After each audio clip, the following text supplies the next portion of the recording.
I am young, I am 20 years old, yet I know nothing of life but despair, death, fear, and fatuous superficiality, cast over an abyss of sorrow. I see how peoples are set against one another, and in silence, unknowingly, foolishly, obediently, innocently slay one another. It's only terrible to have nothing to wait for.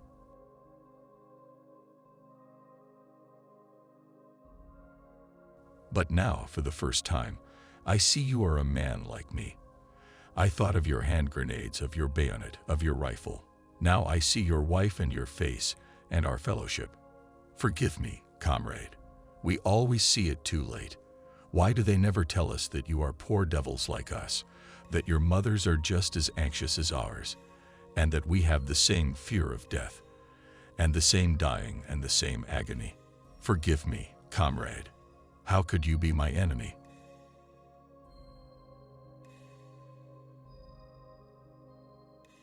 Life did not intend to make us perfect.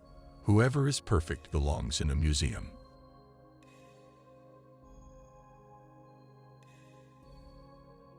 We are not youth any longer. We don't want to take the world by storm. We are fleeing. We fly from ourselves, from our life. We were 18 and had begun to love life and the world, and we had to shoot it to pieces.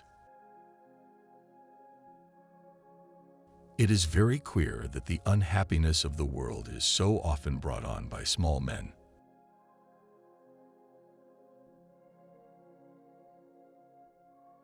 We are forlorn like children, and experienced like old men. We are crude and sorrowful and superficial. I believe we are lost. We were all at once terribly alone, and alone we must see it through.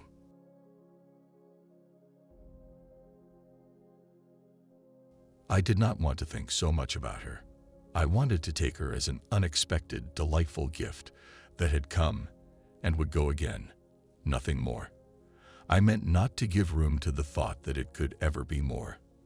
I knew too well that all love has the desire for eternity, and that therein lies its eternal torment. Nothing lasts.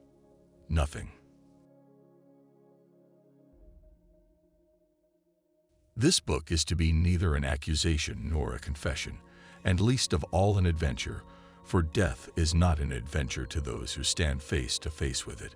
It will try simply to tell of a generation of men who, even though they may have escaped shells, were destroyed by the war. Strange how complicated we can make things just to avoid showing what we feel.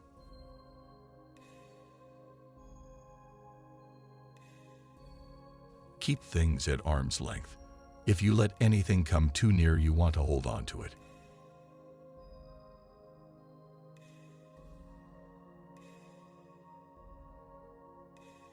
And there is nothing a man can hold on to.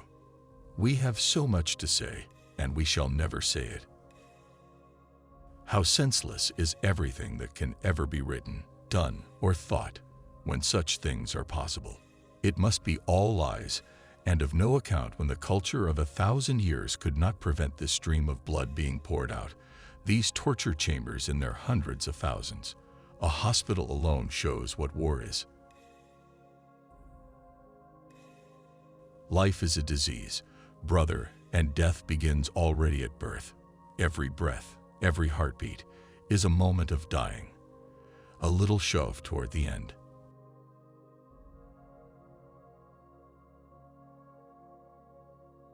You may turn into an archangel, a fool, or a criminal.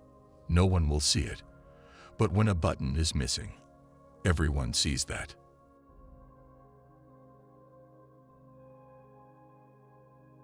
He fell in October 1918, on a day that was so quiet and still on the whole front, that the Army report confined itself to the single sentence, "All quiet on the Western Front." He had fallen forward and lay on the earth as though sleeping. Turning him over, one saw that he could not have suffered long. His face had an expression of calm, as though almost glad the end had come. I wandered through the streets thinking of all the things I might have said and might have done had I been other than I was.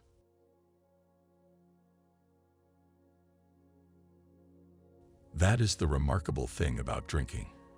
It brings people together so quickly, but between night and morning it sets an interval again of years. We are little flames poorly sheltered by frail walls against the storm of dissolution and madness, in which we flicker and sometimes almost go out. We creep in upon ourselves, and with big eyes stare into the night, and thus we wait for morning. We came to realize, first with astonishment, then bitterness, and finally with indifference, that intellect apparently wasn't the most important thing. Not ideas, but the system. Not freedom, but drill. We had joined up with enthusiasm and with goodwill, but they did everything to knock that out of us. Why do they never tell us that you are poor devils like us, that your mothers are just as anxious as ours, and that we have the same fear of death, and the same dying and the same agony? Forgive me, comrade. How could you be my enemy?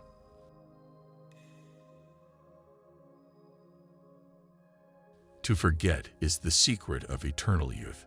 One grows old only through memory. There's much too little forgetting.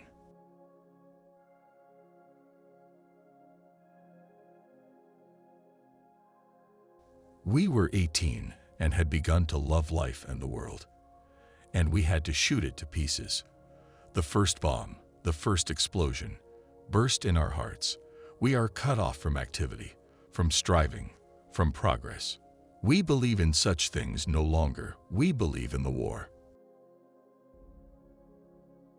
Bombardment, barrage, curtain fire, mines, gas, tanks, machine guns, hand grenades.